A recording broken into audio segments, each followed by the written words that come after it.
Hi, I'm Josh Cornwell, Career Development Coordinator for both Grandview and Northview Middle Schools. And I am Jean Turner. I am the Career Development Coordinator for Hickory High School, and we're very excited with our special guest today. Good Today we have morning. with us Mrs. Erin Jones, educator, consultant, public speaker. She's done TED Talks. I mean, I could go on and on with her list of things that she's done, but I would leave things out and I would not do it justice. So we'll jump into our first question. Erin, tell us a little bit about yourself and what you do for a living. So I am an educational consultant. About 60% of my work is training K-12 educators, K-12 leaders, and then higher ed leaders in racial equity. And 40% of my work is doing school assembly. So I speak all over the country and I share my personal story of going from orphan to adoptee to growing up internationally to returning to the United States for college on an academic scholarship to playing basketball in college and soccer. To getting married and realizing I really wanted to be a teacher to change the world. And I've been in schools now for about 30 years. This is my 30th year of working with young people. Wow, wow, that's awesome. That is amazing. So to bring it back, you kind of led us through the sequence there. But back when you were in middle and high school, what did you want to be when you grow up? Or if it's more appropriate, what did you want to be then, and how did that lead you into what you're doing now? So I kind of need to go back to the beginning to start to explain that my parents are both middle school educators, which is kind of funny that you teach middle school and then Jean, you teach high school. My dad was middle school and then moved to high school. Mom was elementary, then middle, then high school. She just kind of followed me all the way through.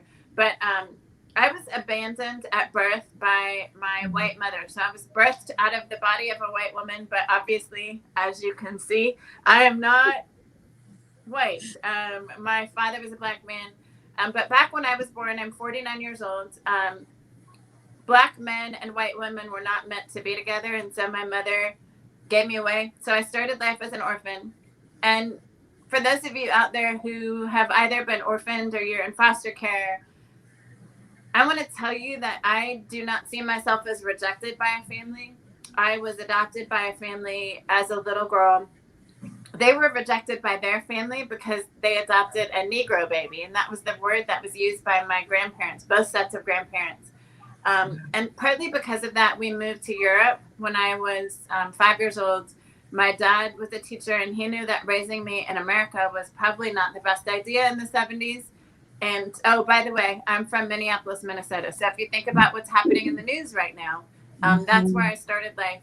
And so I'm not surprised exactly by what's happening in the news in the United States right now because not a lot has changed in the last almost 50 years.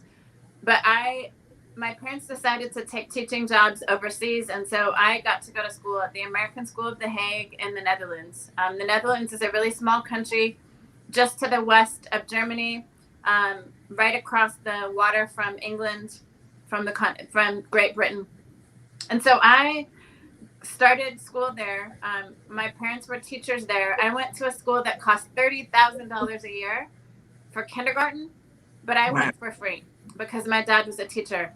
And what that meant is I got to sit with kids who came from very powerful families. I have friends whose parents run countries today. Actually, some of my friends probably run countries today because we're in our approaching 50 now. But I grew up around the United Nations.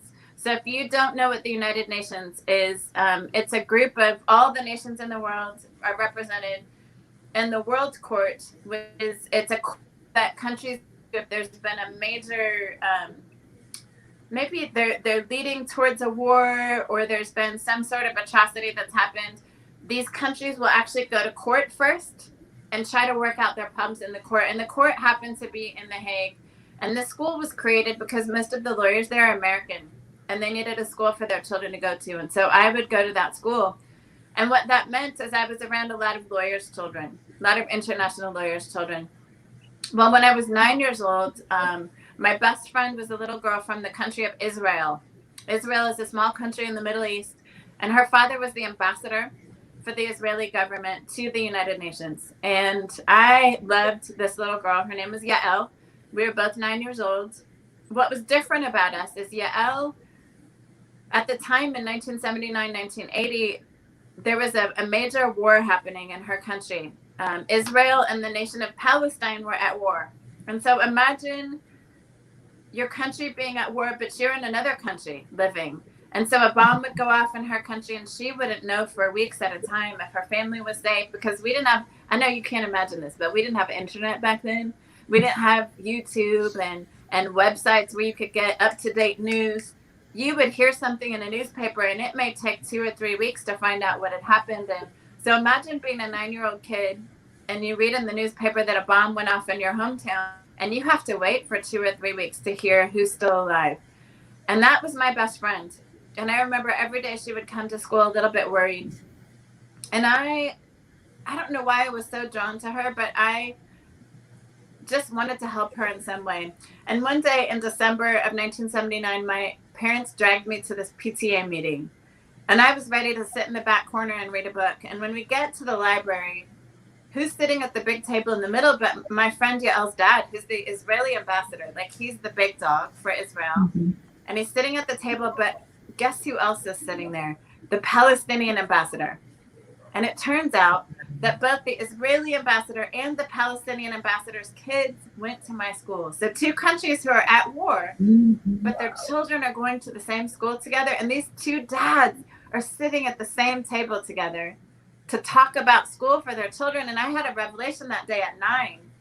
Oh my gosh, if they can talk about school, I bet I could get them to sit and talk about peace. And so I decided that day to change the Middle East. I'm going to solve the Middle East crisis. I decided that at that table in that library as a 9-year-old kid, I'm going to become a lawyer at the United Nations and I'm going to fix their problems. So as a 9-year-old, I started to teach myself to speak Arabic and Hebrew, because I knew if I was going to build a bridge between the countries, I needed to speak both their languages. I was a weird kid, so I own it. I own it, y'all. I was a weird kid. I stayed weird. I own weird. Like, I'm capital W weird. It's all good. And what would happen about 2 or 3 months later, we would get a visit from the president's wife for the country of Egypt. Egypt is a large country in North Africa, and their country was in the middle of a civil war. Now, civil wars are wars that happen in the country itself. Just like our civil war that we had right here in the United States, they were in the middle of a civil war in Egypt. And the wife of the president had this dream. Maybe if I do assemblies in elementary schools and I talk about peace, maybe kids will commit to peace and we can stop wars from happening. Mm-hmm. And so she called my school first, because we're the United Nations school. We had kids from every country in our school. She said, what if I tried it out at their school? And so when I was 9 years old in the 4th grade, after I'm already learning Arabic and Hebrew, I've already decided I'm going to bring peace to the Middle East. We get a guest at our school, and it's the president's wife of Egypt. And she brings with her a man that you all will not know, but your teachers will know. His name is John Denver. He was a really famous American singer at the time, and he sang with my choir, so I got to sing with this very famous man, and then listen to the president's wife speak. And when she was done, she asked the 4th grade teachers, so who are the 3 children most likely to change the world? I want to have lunch with them. John and I want to take them to lunch. And guess who got chosen? This one. And so I'm sitting in between John Denver and the president's wife as a 9-year-old kid. And the president's wife would ask us kids, so what do you want to do to change the world? Now, I don't know how old you are, but I've been teaching for 30 years now. There are very few children that are thinking about changing the world at 9 years old. And I raised my hand. I said, me. I'm going to solve the Middle East crisis. And I'm learning to speak Arabic and Hebrew. Now, remember, I'm talking to a president's wife. Mm-hmm. Like, she's sitting right, I'm talking to her. And she does not laugh at me. She points at me in the face that day and she says, you, Erin, are a world changer. Not you're going to be. Not someday maybe. Not you have a lot of potential. She says, you, Erin, are a world changer. And my entire life changed that day. I knew from that day on, like, I have to live like a world changer. And so everything I did from that day on, I'm like, I'm going all out. I'm going to do all my homework and more. I'm going to read extra every day. when I started playing sports, like, I'm not just going to practice. I'm going to practice after the practice. I'm going to practice in the summertime. I started playing in the band. I became the first middle school kid to play in the high school band because I said, I'm not doing anything halfway. I was the first girl to play boys varsity soccer as an 8th grader. I was the first freshman to make all varsity teams my freshman year. I took 11 college classes in high school. I spoke 4 languages by the time I graduated from high school. And I knew by the time I was in high school that if I was going to become the best lawyer, I had to go to Harvard Law School. I knew this because that's where all the lawyers from the United Nations went to school. And so in my mind, I got to do everything I can to get to America and go to Harvard Law School. And I know that sounds crazy to most of you. That I was crazy, okay? Y'all, I was crazy. I told you I was a weird 9-year-old. I stayed weird, and I just worked and I worked and I worked. And in my senior year of high school, I applied to Princeton University because I knew, I don't know why, but I didn't want to go to Harvard for my undergraduate degree. I wanted to go there for law school, but I really wanted to go to Princeton I cannot tell you why I wanted to go to Princeton, but I applied to Princeton. I applied to the sister school to Princeton, and I applied to a bunch of other small colleges that I knew I would get into. And in March of 1989, my senior year, they announced over the loudspeaker, Erin's got accepted at Princeton, and everybody's cheering because my dad is the favorite teacher, and my mom teaches at my school, and everybody's so happy for me. Except, what did Princeton assume about me? For you middle school students, when you get to applying for colleges, you have to fill out this thing called the financial aid forms, and it tells how much money your parents make. Princeton never looked at those forms. They just looked at the name of my high school and my name, and they assumed I was a rich kid. In Princeton, even though I graduated number 2 in my high school class, 3.9 GPA, 11 college classes, 4 languages fluent, 3 varsity sports, I was the captain and MVP of all 3. I got a $1,000 scholarship to Princeton. And I remember that night, my parents sat me down at the dining room table and they cried as they told me, you did everything we asked you and more, but we can't afford Princeton. You're not going. Sometimes in your life, big dreams are going to crash and burn. And that's what happened that day. My big dream crashed and burned, and I cried for 48 hours. Like, I was just a hot mess for about 48 hours. And about 2 weeks later, I would get another letter from the sister school to Princeton, and they would offer me this really big scholarship. Mom and Dad said, guess where you're going to college, honey? Now, here's a message to you from a mom. I have 3 adult kids now and a teacher. Do not, I don't care how much money colleges offer you, do not go to a college that you've never visited before. Well, I lived in Europe, and my parents didn't have money to fly me back to check out this college. All I had was this brochure, and it looked really beautiful. And the brochure said the college was in Philadelphia, the city of brotherly love. And you may have heard of this thing called Fresh Prince of Bel-Air. I don't know if you've ever heard of that show or the Cosby Show. But Philadelphia is the home of both of those things. And so I was excited to come and live like that. Will Smith was I just thought he was the coolest thing ever. Now, he ended up moving to LA literally 3 weeks before I got to America. But I was ready to meet Will Smith, and I wanted to be a lawyer like Claire Huxtable in the Cosby Show. And so I flew to America, never seen the college, never been to Philadelphia. And we get off the plane and into a taxi cab, and the college is not in Philadelphia. It's out in the suburbs. And the suburbs of Philadelphia are where only the white people live. There are no black people that live out in the college suburbs. It's all these really big houses, but I don't know this. I haven't lived in America.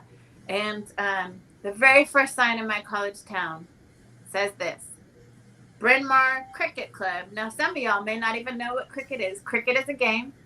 It is played by British people. It is not played by most Americans unless you are really rich.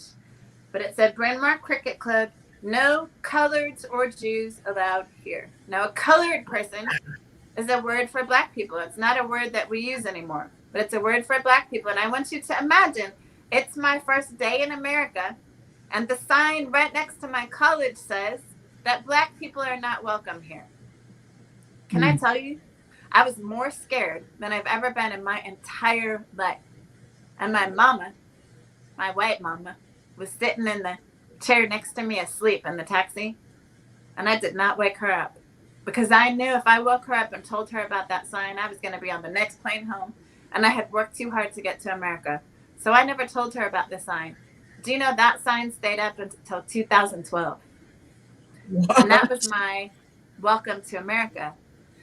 My freshman year of college, my first year of college was probably the most awful year of my life. I was called the N word so many times I stopped counting. I got followed every time I went to the store.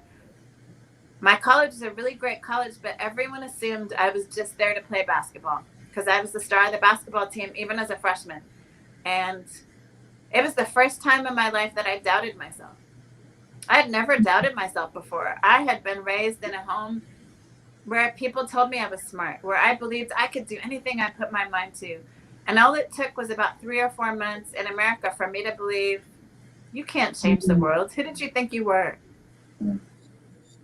And March came and my basketball season ended and we won every game that year. Do you know I played every single minute of every single game my first year of college, and we won every single game for the first time in the history of my college. Awesome season.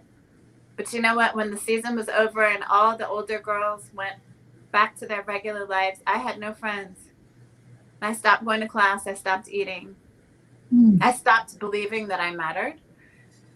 And April came, and it was probably the last week in April, and I just was done. So y'all have cell phones and all that. I didn't have a way to call home every day. There was no email. I couldn't just email my parents and say, Mom and Dad, people hate me here. I hate it here. And I couldn't call. And so I just died a little bit every day. And one Saturday at the end of April, I woke up and the sun was shining on my face. I'll never forget. It was like a spotlight on my face. And I felt this urge to get up and I just started walking. I didn't even know where I was going. I just started walking and I walked about 3 miles outside of my college town. And I ended up in this tiny little community called Rosemont. And that's where the help lives. Now, some of you may not know what the help is, but the help is the people who work in the white people's mansions. It's the black people who work in the white people's mansions, like they're cooks and chefs and chauffeurs and nannies. And there was this tiny little community of all black people in tiny little homes. And they would walk from their homes to the big mansions in my college town. And right in the middle of that tiny little community was an outdoor basketball court. And on the court that day, there was a man getting ready to play basketball with his sons and their friends. And that man's name was Dr. Julius Erving. Now, you kids will not know who that is, but if you Google him later, when I'm done talking, Google him later. He's one of the most famous NBA stars to ever play the game. He went by Dr. J. And he happened to be playing that day on the court, and he saw me walking down the street. He said, girl, we need one more player to play 5-on-5. Get out here. I had no idea I was about to play with a former NBA star. Had no idea who this man was. I just knew he called me to play, and I think maybe I should. I remember thinking, man, this guy's pretty good. He's pretty good. I wonder who he is. I didn't know till later that he was like a former NBA star. All day with them.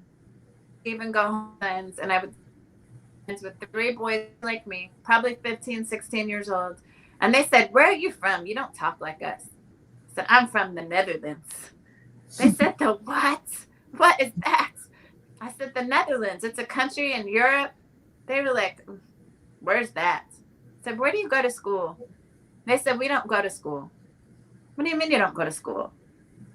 Well, our schools don't care about us. Our schools are falling apart. Our schools don't have computers and the teachers don't care. We stopped going to school a long time ago. And I asked them that day, so what's your dream for the future if you're not going to get a high school diploma? Because I knew already in America, if you don't have a high school diploma, there's not a lot of future for you. I knew that just in a year of living in America.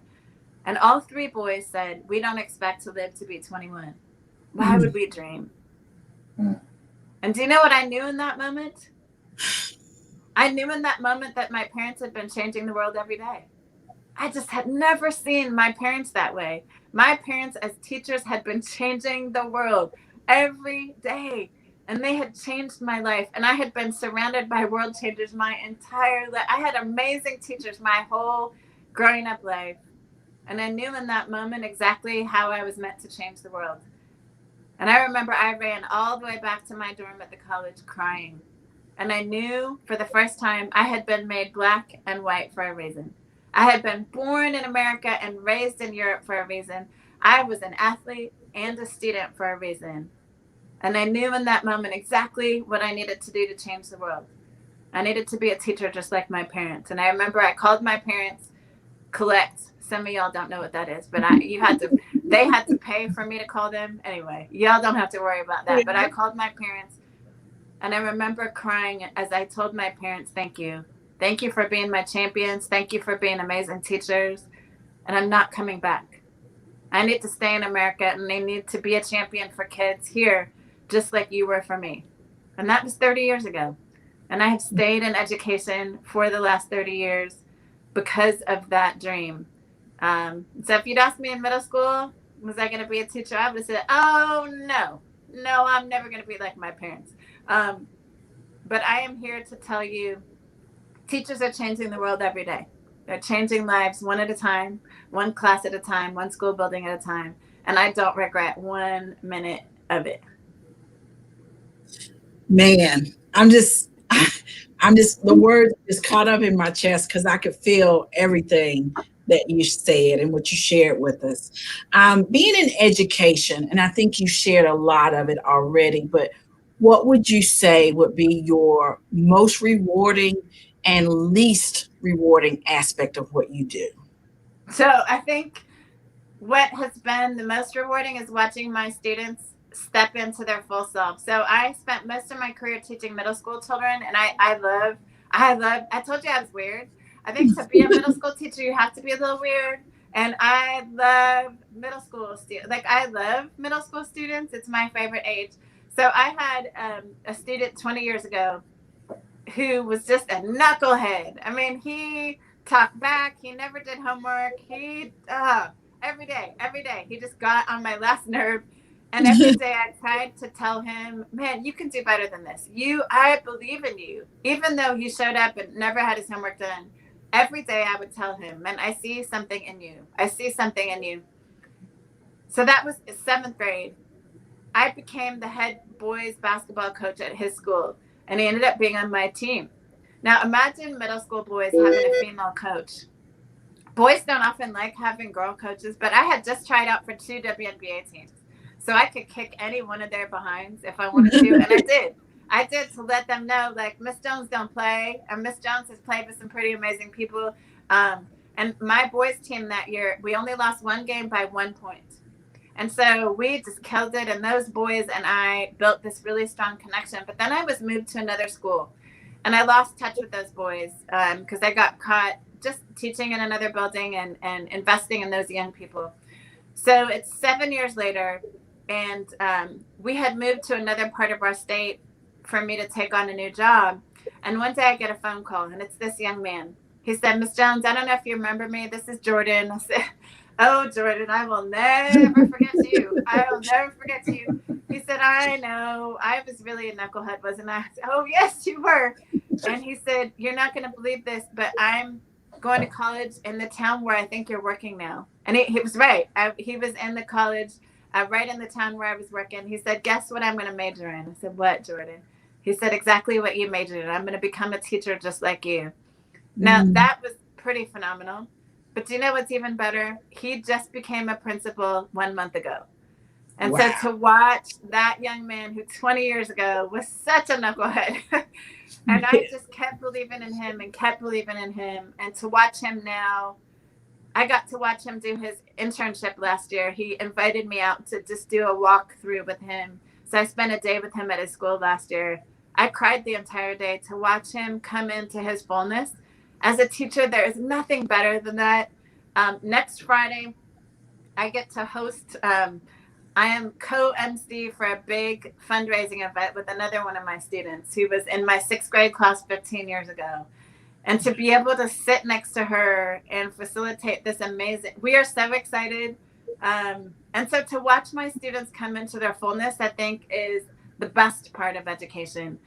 The worst part of education, I think number 1 is the focus on state testing and just the pressure to perform.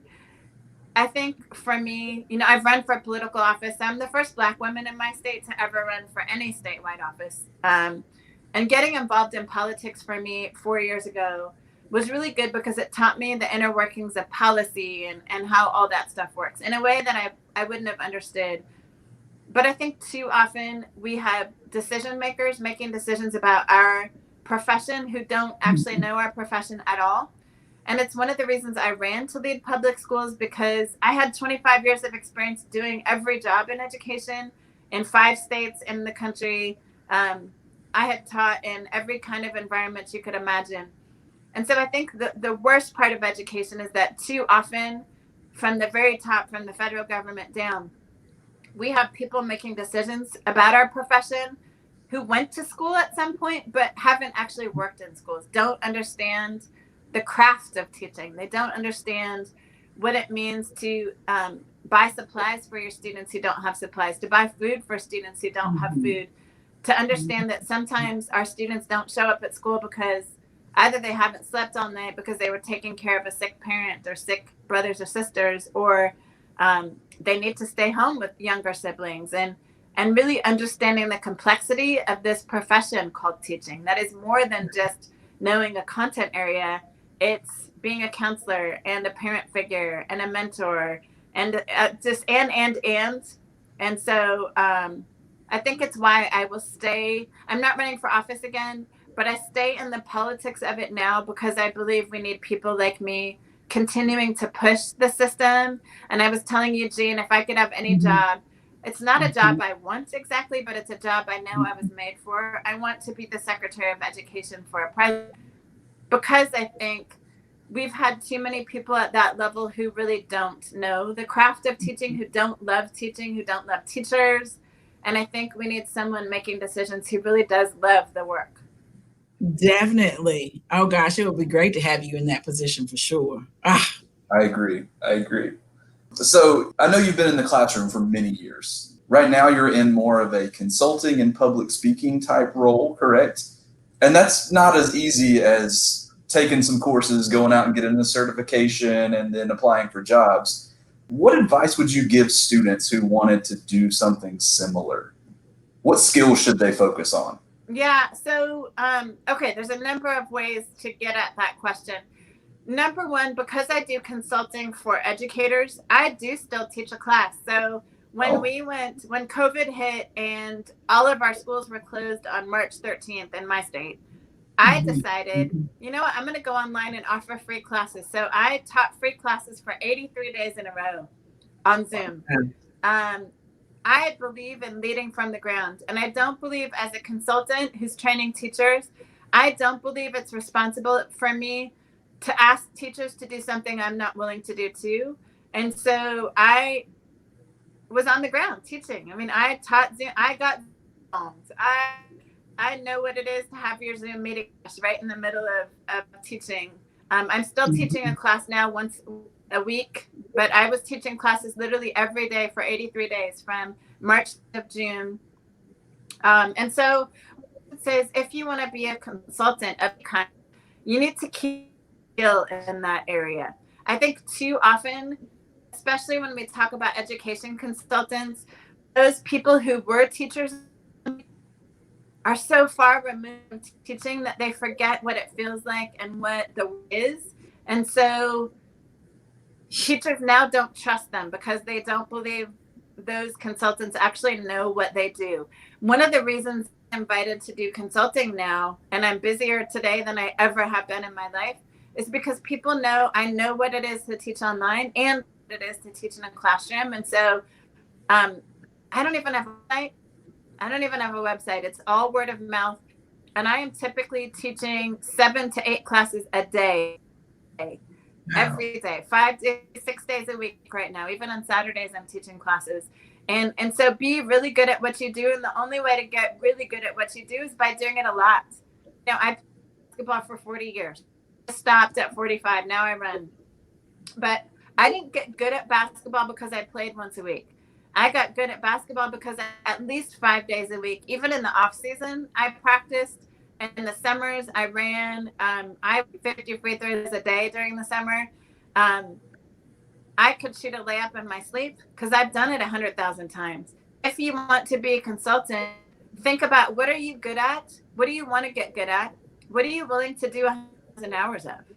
That's really what, if there's something that drives you that you're really passionate about, get so good at it that someone will pay you for it. And for me, I didn't go looking to become a consultant. I just got really good at what I do, to the extent that people want to pay me now to help them become good at that too. There are a lot of young people who will say to me, I want to do what you do. I want to get out and be a public speaker. Here's what I say to you. First of all, public speaking is not an easy thing to do. I'm good at it because I've done it hundreds of thousands of hours. As a classroom teacher, I was really a public speaker for 25 years. I mean, I was talking to middle school children. If you can hold the attention of a middle schooler, you can hold the attention of anyone. And so people think, when I went out on my own as a public speaker 4 years ago, I think in their minds, they thought I was just starting. But the reality is I started 30 years ago. As a teacher, I had to learn how to public speak and craft messages and all of that. And so realize that even public speaking requires a lot of practice. Here's the other thing. As much as you may have a story right now, go out and live life first before you try to share a story with people. I've lived a lot of life. I've lived 49 years of life. I've been through a lot of things. And so I have a lot to talk about. And here's the other thing. I am constantly stretching myself. I always have new stories because I'm constantly pushing to stretch myself. There's nothing worse than a public speaker having the same story from when they were 20 that they're telling over and over and over and over again. You always want to have new stories because you will bore yourself if you're telling the same story over and over again.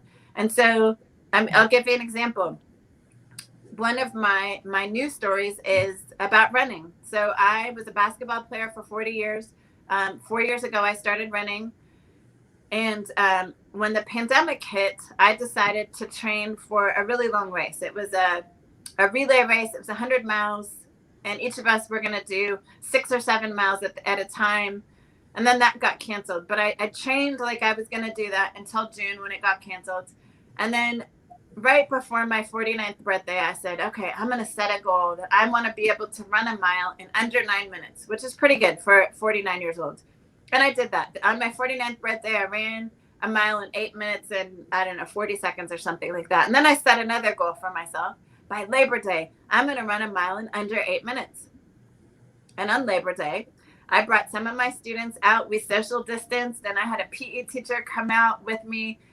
She brought her stopwatch, and we did it all official. And I ran 1 mile at 49 years old in 7 minutes and 20 seconds. If you go on Google and see what's a fast mile for a 49-year-old woman, I killed it. But here's why I share that. I am constantly stretching myself. So I always have new stories because I'm always striving to get better. If that's your goal, to push yourself to get better, you will always have new stories. If you're set with where you are, you're going to be set with the stories you have. And my goal for myself is I want to be better tomorrow than I was today. And I want to be better next year than I was this year. And what that means is I will always have new stories. I will always have new things to share because I want to stretch myself and get better. That's awesome. That was an amazing message. I know. I was thinking personally, gosh, what am I going to do to stretch myself? I want some stories because Erin, I'm right there with you. So it's like, okay, what's next? What's next? Yeah. And, I tell people, maybe it's not an athletic goal. I'm an athlete. I've been an athlete since I was 3. So for me, those athletic goals for me are important because it's the one place where I can separate my mind from the work. And the work that I do around racial equity, that's the work I do now. In the middle of all that's happening around race in our country right now, I need a space where I'm not thinking about that. And the only time for me that I have that space is when I'm running. I take so much focus to run that I just can't think about anything else. And that's why for me, running is a great goal. For some of you out there, it may be walking a mile, it may be walking 2 miles, it may be swimming, it may be riding a bike, it may be learning to skateboard, it may be whatever you decide. What's your stretch? It may be writing a book. So I also got to I co-wrote a book, my first book that was published in February. And that was a goal. I have another goal to write my own autobiography. But, you know, you pick a goal for yourself and set a goal and work hard to meet it, and realize that you won't meet the goal just by trying once. You're going to have to try and fail and try and fail. And I think the greatest gift of being an athlete for me is that I learned how to fail and get back up. It's one of the greatest gifts of athletics, is even the greatest players of any sport have lost, and they've had to get back up and try again. And I think that skill of losing and getting back up has stretched me. It's helped me become who I am today. It's allowed me to not stop when I didn't get into Princeton. It allowed me to not stop when I tried out for 2 WNBA teams. I was the oldest woman with the most children when I tried out, and I didn't get chosen. I was almost 28 years old with 3 little kids. Just the fact that I got an invitation to try out was a huge deal. But because I tried out, I got seen by an Olympic coach who invited me to play against the Mexican Olympic team. So on my 30th birthday, I got to play against the Olympic team in a giant outdoor stadium. And so here's the other message I will tell you, is even when you fail, if you try hard things, you'll fall into something else really amazing. And that is really my truth. When I lost my election for state superintendent by 1 point, I fell into probably the best season of my life so far. The last 4 years, being able to say yes to what I wanted to say yes to say no to travel the country, is the greatest gift of this season of my life. And it happened because I lost an election. And so losing does not define you. Losing does not define you. It's how you respond to losing that defines you. And so realize, young people especially, that loss is part of life. Loss is part of life. And the harder things you try, the more you're going to lose, but the more you also will win. If you don't try stuff, you're not going to win. So you've got to try, but it means you're also taking the chance of failing. And failing is not an end. It's just a step on the journey. Mm-hmm. Absolutely. Absolutely. Erin, I was going to ask you about sharing some words of encouragement with our students, but I feel like you really just summed that up in everything that you just said. Is there another word of encouragement that you would want to add to that as we start to wrap up and finish up here? Sure, I will. I'll give you my three life rules that I share with students. These are 3 kind of mantras, phrases that I try to live by every day. That when I do assemblies, I share these 3 things with students wherever I go. Number 1, dream big dreams. And I kind of just said that, but set really high goals for yourself and always be a dreamer. So always push to grow. Number 1. Number 2, be willing to invest in yourself. You have got to choose you first. You can't help other people if you're not helping yourself. So invest in becoming the best version of yourself and then give that away. I just try to live by that. I want to become my best me, but then I want to give that away as a servant to community. And then 3, and this one may be most important right now, love courageously. And here's what I mean by that. I don't mean go around kissing everybody. Please don't do that. Don't hug and kiss everybody. That's just creepy. I mean, love is a choice of how you treat people. Mm-hmm. And courageous love means that even when people don't believe the same thing as you, they don't look like you, they don't live in the same place, maybe they smell bad to you. Love is a choice of seeing that other human being as valuable. And right now, in this moment in time in our nation where there's so much division, where there's so much us against them, I choose every day to love, to see other people as having equal value to me, even if we don't agree all the time. I choose to show up and love and respect you and listen to you and to believe that your voice matters. And so I would encourage young people and adults alike, man, imagine what this nation could be like if we loved one another courageously. It doesn't mean we have to like each other it doesn't mean we have to agree, but it does mean we need to see one another as valuable human beings. Well, Josh, you said you wanted to end on a note. I tell you, I think we started on a wonderful note because I've been inspired the whole time, and I'm sure that our viewing audience is just going to love what you shared with us. And I just can't thank you enough for coming on with us today. I'm in total agreement. I'm so honored that you took the time to spend with us today and and share your thoughts and your encouragement with us and with our students and our community. We're so grateful to have you. Thank you. It's, the beauty of technology is I can be all the way in the state capital of Washington State on the West Coast, talking to y'all way over there on the East Coast. So that is such an incredible gift.